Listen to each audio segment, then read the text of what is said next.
దేవుడు వాక్యం తెలియజేస్తుంది, కీడుని కీడుతో కాదు, కీడుని మంచితనంతో అంట.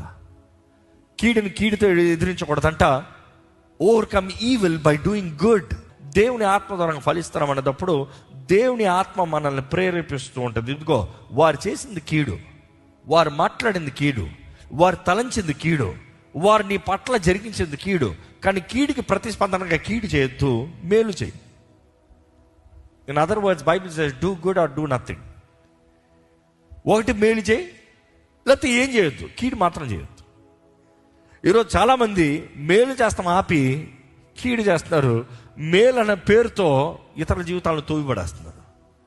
Be very careful. స్వార్థ మనుషుడు, స్వార్థ బుద్ధి కలిగినవాడు స్వార్థానికి ఇతరులను దోచుకుంటాడంట. వారు స్వార్థానికి ఇతరులను దోచుకుంటాడంట. దోచుకోలేని పరిస్థితి వచ్చిందా వారి గురించి కుట్రలో అన్యాయంగా మాట్లాడతారంట. You see that is the human nature, పడిపోయిన ఆదామ స్వభావం. కానీ దేవుని బిడ్డలమైన మీరు మీ జీవితాలను జాగ్రత్తగా పరిశుద్ధంగా కాపాడుకోవాలండి.